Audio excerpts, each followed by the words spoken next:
आणि 5 वाजताच्या 5 बातम्यांना सुरुवात करूयात। मुंबईतून पलाश मुच्छलला रुग्णालयातून डिस्चार्ज मिळाला ती बातमी आणि त्याबाबत प्रतिनिधी अक्षय कुडकेलवार आपल्याला माहिती देणार आहेत। दुसरी बातमी सुद्धा मुंबईतूनच आहे। कुर्ल्यात मित्राला जिवंत जाळण्याचा प्रयत्न झालेला आहे, त्यावर आपले प्रतिनिधी ऋतिक गणकवार आपल्याला अधिक माहिती देतील। पाकिस्तानचे माजी पंतप्रधान इम्रान खान यांची तुरुंगात हत्या झाल्याचा दावा एका वृत्तपत्राने केला आहे। रामराजे शिंदे आपल्याला दिल्लीतून या संदर्भातले अपडेट्स देणार आहेत।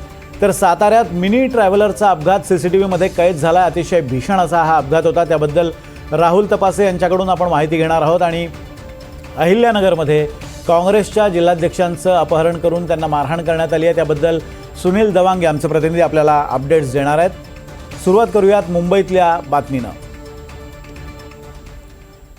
पलाश मुच्छलला रुग्णालयातून डिस्चार्ज मिळाला आहे। क्रिकेटपटू स्मृती मंधाना आणि संगीतकार पलाश मुच्छल 23 नोव्हेंबर रोजी लग्नबंधनात अडकणार होते, मात्र विवाह विधीच्या अवघ्या काही तास आधीच स्मृतीच्या वडिलांची प्रकृती बिघडल्यानं त्यांना रुग्णालयात दाखल करावं लागलं होतं आणि त्यानंतर पलाशचीही तब्येत बिघडली होती। छातीत दुखत असल्यानं आणि श्वसनाचा त्रास होत असल्यानं पलाश मुंबईतील रुग्णालयात भरती झाला होता। त्याची प्रकृती ठीक असल्यानं त्याला आता डिस्चार्ज मिळाला आहे। काही वेळापूर्वीच पलाशला डिस्चार्ज दिल्याची माहिती रुग्णालय व्यवस्थापनानं दिली आहे। अक्षय कुडकेलवार आपल्याला या संदर्भात अधिक अपडेट्स देतील। अक्षय, आता पलाशला डिस्चार्ज मिळालेला आहे, रुग्णालय प्रशासनाच्या वतीनं काय सांगण्यात आलेलं आहे आणि पलाशनी काही प्रतिक्रिया दिलेली आहे का? एकूणच या सगळ्या गेल्या 2 दिवसातनं जे आरोप प्रत्यारोप होत आहेत त्यावर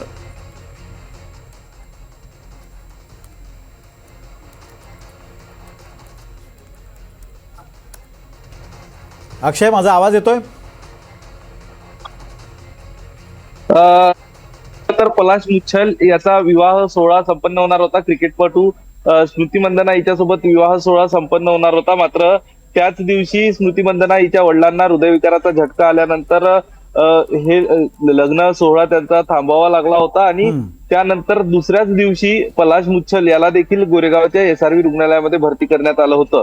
प्रशासनाकडनं रुग्णालय व्यवस्थापनाकडनं जी माहिती मिळालेली आहे त्यामुळे पलाशच्या छातीत दुखू लागलं होतं, त्याला श्वसनाचा देखील त्रास होत होता आणि त्यासाठी पलाशला SRV रुग्णालयामध्ये भरती करण्यात आलं होतं। SRV रुग्णालयामध्ये भरती केल्यानंतर पलाशवरती उपचार करण्यात आले आणि या सकटच आपण जर बघितलं तर पलाश मुच्छल याचा ECG असेल, त्यासोबतच वेगवेगळ्या ज्या श्वसनाच्या टेस्ट असतात त्या सगळ्या करण्यात आल्या। त्याला काही काळ डॉक्टरांकडे अंडर ऑब्झर्वेशन या रुग्णालयामध्ये ठेवण्यात आलं होतं आणि यानंतर आज दुपारच्या सुमारास काही वेळापूर्वी पलाश मुच्छल याला डिस्चार्ज देण्यात आला आणि आज जर आपण बघितलं तर पलाश मुच्छल याची प्रकृती ही व्यवस्थित असल्याचं, ठीक असल्याचं डॉक्टरांकडनं सांगण्यात आलंय। धन्यवाद अक्षय दिलेल्या अपडेट्स बद्दल। पुढची बातमी सुद्धा मुंबईतून आहे। मुंबईत एक धक्कादायक बातमी समोर येते, ती म्हणजे मुंबईच्या कुर्ला परिसरात वाढदिवस साजरा करत असताना मित्रांनीच आपल्या मित्राला जिवंत जाळण्याचा प्रयत्न केल्याची धक्कादायक घटना समोर आली आहे। मुंबईतील कुर्ला पश्चिम इथल्या कोहिनूर सिटी बिल्डिंगमध्ये राहणाऱ्या अबुल रहमान याला सोमवारी रात्री 12च्या सुमारास त्याच्या 5 मित्रांनी वाढदिवसाचं सेलिब्रेशन करण्यासाठी घराखाली बोलवलं। वाढदिवसाचा केक कापत असताना अयाज मलिक, अशरफ मलिक, कासिम चौधरी, हुझैफा खान आणि शरीफ शेख यांनी त्याच्यावर अंडी आणि दगड मारले। त्यानंतर या 5ही जणांनी बाटलीतून एक ज्वलनशील पदार्थ आणला होता, तो अबुलवर फेकून थेट आग लावून दिली।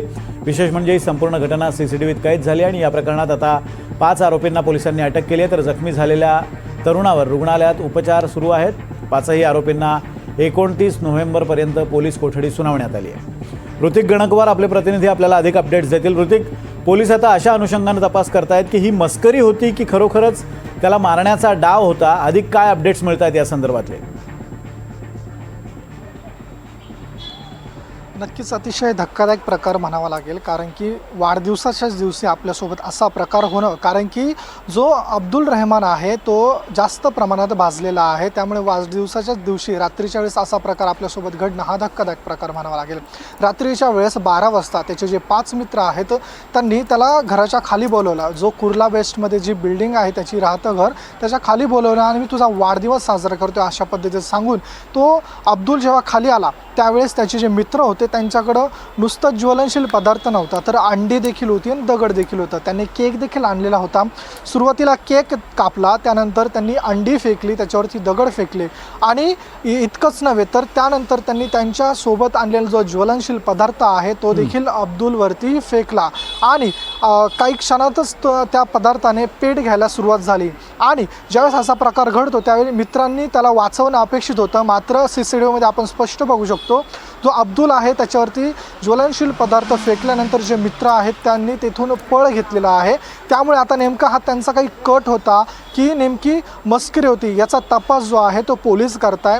जे सर्व 5ही आरोपी आहेत त्यांना पोलिसांनी ताब्यात घेतलेला आहे. त्यांना कोर्टासमोर हजर केल्यानंतर त्यांना 29 तारखेपर्यंत कोठडी दिलेली आहे आणि आता पोलीस असा तपास करताय ही नेमकी मस्करी होती का नेमका यामागे यांचा काही कट होता. मात्र जर आपण अब्दुलची जर परिस्थिती पाहिली तर तो मोठ्या प्रमाणात भाजलेला असून त्याच्यावरती सध्या रुग्णालयामध्ये उपचार सुरू आहेत. धन्यवाद ऋतिक दिलेल्या अपडेट्सबद्दल. आणि आता ही मस्करी होती की खरंच त्याला मारण्याचा कट होता या दिशेनं पोलीस तपास करतायत. पुढची बातमी आहे पाकिस्तानचे माजी पंतप्रधान इम्रान खान यांच्या संदर्भातली. पाकिस्तानचे माजी पंतप्रधान इम्रान खान यांची तुरुंगात हत्या झाल्याचा दावा करण्यात येतोय. तशी बातमी सध्या वाऱ्यासारखी पसरली आहे. अफगाणिस्तान टाइम्सच्या दाव्यानुसार पाकिस्तानी सरकार आणि तुरुंग प्रशासनानं संगनमत करून इम्रान खान यांचा छळ करून त्यांची हत्या केली आहे. पाकिस्तान सरकारमध्ये तिथल्या लष्कराचा हस्तक्षेप आणि यातून निर्माण होणारा विध्वंस यामुळे पाकिस्तानात नेहमीच हिंसाचाराच्या अनेक घटना समोर येत असतात. पाकिस्तानचे माजी पंतप्रधान इम्रान खान हे 2023 पासून रावळपिंडीतल्या आदियाला तुरुंगात कैद आहेत. त्यांना कोणालाही भेटू दिलं जात नाही. त्यामुळे इम्रान खान यांच्या हत्येच्या वृत्ताला आणखीनच बळ मिळतंय.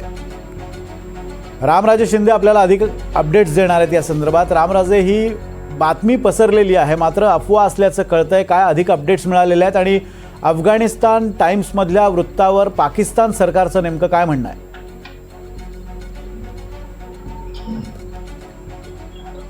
बिलकुल 2 ठिकाणावरून ही बातमी आलेली आहे. एक अफगाणिस्तान टाइम्स न्यूजपेपरनं बातमी दिलेली आहे आणि दुसरं म्हणजेच की बलुचिस्तानच्या एका मोठ्या अधिकाऱ्यानं या संदर्भाचं वक्तव्य केलेलं आहे की पुष्टी पण याची करण्यात आलेली आहे की इम्रान खान यांची हत्या करण्यात आलेली आहे आणि ही हत्या जी आहे ती 17 दिवसापूर्वी करण्यात आलेली आहे. मात्र अद्याप हे लपवण्यात आलं होतं आणि शव जे आहे इम्रान खान यांचं ते ठिकाणावर लावण्यात आलेलं आहे. एवढं सुद्धा या बातमीमध्ये सांगण्यात आलेलं आहे. परंतु सोर्स कोण आहे हे सांगण्यात आलेलं नाही. परंतु हे सांगितलेलं आहे की पाकिस्तान सेनेमधले महत्वाचं आणि टॉप सोर्सनं ही बातमी देण्यात आलेली आहे. आणि हे कोणी केलेलं आहे तर 2 व्यक्तींनी हे घडवून आणलेलं आहे. एक म्हणजेच की असीम कुरेशी जे की तिथल्या आर्मीचे प्रमुख आहेत आणि दुसरं म्हणजेच की ISIचं ऍडमिनिस्ट्रेशन.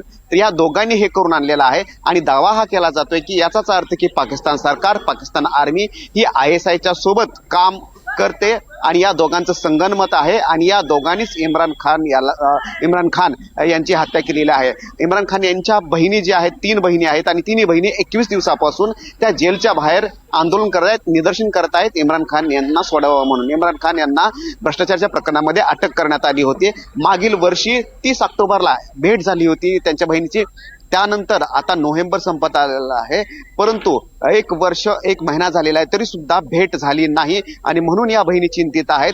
आणि जेव्हा त्या भेटण्यासाठी गेल्या होत्या तेव्हा रात्रीच्या सुमारास त्या बहिणींना केसाला ओढून बाहेर काढण्यात आल्याचा दावा त्यांच्या बहिणींनी केलेला आहे. आणि त्याचबरोबर की हे कॅमेऱ्यामध्ये कुठेही दिसू नये यासाठी स्ट्रीट लाईट सुद्धा बंद करण्यात आले होते असा दावा करण्यात आलेला आहे. त्यामुळे आता इम्रान खान यांची जी पार्टी आहे त्यांच्याकडून मागणी केली जाते, निदर्शन केले जात आहेत की इम्रान खान यांचे आरोग्य ठीक आहे का, त्यांची तब्येत ठीक आहेत का, ते जिवंत आहेत का याचे पुरावे द्यावे, अन्यथा हे आंदोलन सुरू राहील. त्यामुळे आता हे आंदोलन कुठवर सुरू ते बघावं लागणार आहे. परंतु पाकिस्तान सरकारकडून अजून सुद्धा अधिकृतपणे असं सांगितलेलं नाहीये की इम्रान खान यांच्या जीविताला कोणता धोका झालेला आहे. त्यामुळे मोठी तिथे यादवी माजेल पाकिस्तानमध्ये एवढं नक्की आहे. इथून पुढे आता आंदोलन जे आहे ते सुरू झालेले आहेत रस्त्यावर. अगदी धन्यवाद रामराजे. एकूणच काय तर पाकिस्तान सरकारचं या प्रकरणातलं मौन गोंधळात अजून भर पाडताना दिसतंय. त्यामुळे लवकरात लवकर पाकिस्तान सरकारनं याबाबतचा खुलासा करावा अशी मागणी इम्रान खान यांचे समर्थक करतायत. आमच्यासोबत असेच राहा. पुढची बातमी साताऱ्यातून आहे. साताऱ्यातल्या फलटण तालुक्यात भीषण अपघात झालाय. संत ज्ञानेश्वर महाराज पालखी महामार्गावर भरधाव वेगात येणाऱ्या टेम्पो ड्रायव्हरचं नियंत्रण सुटलं आणि हा टेम्पो ट्रॅव्हलर थेट दुभाजकावर आदळला. हा अपघात इतका भीषण होता आणि तो CCTVत कैद झालेला आहे. या अपघातात रस्त्यावर उभ्या असलेल्या एका व्यक्तीचा मृत्यू झाला आहे, तर टेम्पो ट्रॅव्हलरमधले 6 ते 7 प्रवासी जखमी झालेले आहेत. राहुल तपासे आपले प्रतिनिधी आपल्याला अधिक अपडेट्स देत आहेत. राहुल, अपघाताची दृश्य पाहतोय, अतिशय भयंकर अशी ही दृश्य आहेत. एका व्यक्तीचा तिथं मृत्यू झालेला आहे आणि 6 ते 7 टेम्पो ट्रॅव्हलरमधले प्रवासी जखमी झालेले आहेत. या अपघाताचं कारण कळू शकलंय का? नियंत्रण सुटल्याचं बोललं जातंय, मात्र पोलिसांच्या तपासातून काही पुढचं कारण आलंय का? आणि या 6 ते 7 जखमी प्रवाशांची तब्येत नेमकी कशी आहे, त्या संदर्भातले काही अपडेट्स आहेत का? विनोद, खरं तर कालची रात्र आणि आजचं सकाळ ही सातारा जिल्ह्यासाठी एक भयानक म्हणावं लागणार आहे. कारण ही जी सीसीटीव्हीतली जी दृश्य बघतोय ती आजच्या सकाळची आहेत अपघातातली. एका मिनी ट्रॅव्हल्सचा चालकाचं नियंत्रण सुटलं आणि ती डिवायडरला धडकली आणि डिवायडर पासून दुसऱ्या बाजूला गेल्यानंतर हा अपघात झाल्याचं एकंदरीत पाहायला मिळालेलं आहे. बसची वाट पाहत बसलेल्या प्रवाशांवरती ही बस गेलेली आहे, मिनी ट्रॅव्हल्स गेलेली आहे. याच्यामध्ये जो रस्त्यावरचा असलेला जो व्यक्ती आहे तो जागीच ठार झालेला आहे. त्याच्या पुढचा जो व्यक्ती होता तो सुदैवाने वाचलेला आहे. यामध्ये ट्रॅव्हल्स मध्ये असणारे जे 8 लोक होते ते जखमी आहेत. त्यांना ग्रामीण रुग्णालयामध्ये तात्काळ दाखल करण्यात आलं, तिथून खाजगी रुग्णालयात दाखल करण्यात आलेलं आहे. ही एका बाजूला अपघाताची बातमी असताना दुसऱ्या बाजूला काल रात्री 12 वाजण्याच्या दरम्यान कराडमध्ये एक कार एका टेम्पोला पाठीमागून जाऊन धडकली आणि त्यातली 2 युवकांचा जागीच मृत्यू झालेला आहे. त्याच्यामध्ये 3 युवक हे गंभीररित्या जखमी झालेले आहेत. अतिशय भयानक हे दोन्ही अपघात म्हणावं लागणार. विनोद, धन्यवाद राहुल दिलेल्या अपडेट्सबद्दल. आणि आता पुढची बातमी आहे जिल्हाध्यक्ष सचिन गुजर यांना झालेल्या मारहाणीची. काँग्रेसचे जिल्हाध्यक्ष सचिन गुजर यांचं अपहरण करण्यात आलं आणि सकाळी फिरायला गेल्यानंतर दोघांनी त्यांना जबरदस्तीनं गाडीत घातलं. मारहाणीनंतर त्यांना रस्त्यावर सोडून दिल्याचं सांगितलं जात आहे. काँग्रेसचे श्रीरामपूरचे आमदार हेमंत उगले, काँग्रेसचे नेते करण ससाने श्रीरामपूर पोलीस स्टेशनमध्ये पोहोचले आणि अपहरणकर्त्यांवर गुन्हा दाखल करण्याचं काम सुरू असल्याचं समजतंय. नगरपालिकेच्या निवडणुकांच्या धामधुमीमध्ये ही मोठी घडामोड घडली आहे. सुनील दवंगे आपले प्रतिनिधी आपल्याला या संदर्भात अधिक अपडेट्स देत आहेत. सुनील, सध्या गुन्हा नोंदवण्याचं काम सुरू असल्याचं कळतंय, मात्र या सगळ्या प्रकरणात काँग्रेसच्या प्रदेशाध्यक्षांनी आरोप केलेला आहे की आता मारहाण सुद्धा केली जाते विरोधकांना. आत्ता तिथलं राजकीय वातावरण कसं आहे आणि काय आरोप प्रत्यारोप होत आहेत या प्रकरणात? नक्कीच विनोद, अहिल्यानगर जिल्ह्यामधलं राजकारण जर म्हटलं तर हे कुठे ना कुठे आता पेटताना दिसतंय.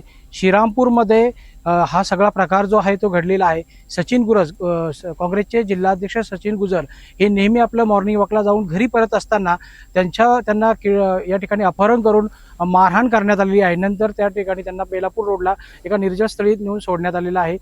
त्यानंतर त्यांनी आता श्रीरामपूर पोलीस ठाण्यामध्ये जे आहेत ते फिर्याद दिलेली आहे. त्या फिर्यादीत त्यांनी म्हटलेलं आहे की संबंधित जे व्यक्ती होते त्यांनी माझ्या डोक्याला पिस्तूल लावलं, तसं विवस्त्र करून आम्हाला मारहाण केली, असं देखील त्यांनी फिर्यादीत म्हटलेलं आहे. एकंदरीत हा प्रकार जर म्हटलं तर येथील जी काँग्रेसची मंडळी आहे त्यांनी थेट आरोप जो आहे तो भारतीय जनता पार्टीवर आणि पालकमंत्र्यांवर लावलेला आहे. त्यांचं म्हणणं आहे की इथून मागे जर म्हटलं तर दहशतीचं आणि दडपशाहीचं राजकारण जे आहे ते अहिल्यानगर जिल्ह्यामध्ये पाहायला मिळतं आणि वारंवार असे धमकी दिल्या जातात. सध्या नगर परिषद निवडणूक लागलेली आहे आणि नगर परिषद निवडणुकीमध्ये जे अपक्ष किंवा इतर जे उमेदवार आहेत त्यांना देखील त्यांच्यावर देखील दडपण आणलं जातं. उमेदवारी माघार घेण्यासाठी देखील दडपण टाकल्याचं हेमंत उगले यांनी म्हटलेलं आहे. आणि आज सकाळी जे आहे त्यांनी एक दिवसाचा प्रचार बंद केलेला आहे. कुठल्याही प्रकारच्या काँग्रेसच्या प्रचाराला किंवा आज काँग्रेसने कुठलाही प्रचार श्रीरामपूर शहरामध्ये केलेला नाहीये. दिवसभर ठिय्या दिलेला आहे आणि अपहरणाचा तसेच मारहाणीचा असे गुन्हे दाखल करण्यात यावे अशी मागणी जी आहे ती काँग्रेसकडनं केली जाते. त्याचबरोबरीनं शिवप्रहार संघटनेचे चंद्रशेखर आगे जे आहे त्यांनी स्वतःहून आपला एक व्हिडिओ जो आहे तो समोर केला आणि छत्रपती शिवाजी महाराजांच्या बद्दल अवमानकारक किंवा एकेरी उल्लेख हा सचिन गुजर यांनी ज्या सध्या निवडणुका चाललेल्या आहे याच्या कॉर्नर बैठकीमध्ये केल्याचा एक व्हिडिओ त्यांनी म्हटलेला आहे की मी बघितला. तो व्हिडिओ सध्या समाज माध्यमांमध्ये मोठ्या प्रमाणात व्हायरल झाला आणि त्याचा राग येऊन आपण त्यांना मारल्याचं किंवा 2-3 कानामागं मारल्याचं असं त्यांनी म्हटलेलं आहे. मात्र सीसीटीव्ही फुटेज जे आहे त्याच्यामध्ये स्पष्ट दिसतंय की सचिन गुजर हे मॉर्निंग वॉकहून घरी परत असताना एक चारचाकी त्यांच्याजवळ थांबली. 2 जणांनी त्यांना ओढत त्या कार जवळ नेलं. पाठीमागनं येणारी दुचाकीवरती 2 जण होते. ते त्यांच्यावर लक्ष करत होते, त्यांची टेहळणी करत होते. म्हणजे हे सगळं प्री प्लॅनिंग असल्याचं देखील या ठिकाणी दिसून येते. सध्या या ठिकाणी श्रीरामपूर पोलीस ठाण्यामध्ये 6 जणांच्या विरोधात गुन्हा दाखल झालेला आहे. यातील 30 जणांना ताब्यात घेतल्याची माहिती आपल्याकडे आहे. इतरांचा शोध घेणं सुरू आहे. ही वाहनात या सगळ्या कारवाईमध्ये किंवा या गुन्ह्यामध्ये वापरण्यात आलेली जी कार होती ती देखील पोलिसांनी हस्तगत केलेली आहे. सध्या तणावपूर्ण शांतता या ठिकाणी श्रीरामपूरमध्ये पाहायला तणावपूर्ण मिळते. शांतता आहे आणि आता याचा तपास सुरू आहे. नेमकं काय घडलेलं आहे हे आता पोलीस या संदर्भात कधी खुलासा करतात त्यानंतरच कळू शकणार आहे. धन्यवाद सुनील दिलेल्या अपडेट्सबद्दल. त्याचबरोबर राहुल रामराजे, ऋतिक गणकवार आणि अक्षय कुडकेलवार हे प्रतिनिधी सुद्धा आपल्यासोबत होते, त्यांचेही धन्यवाद.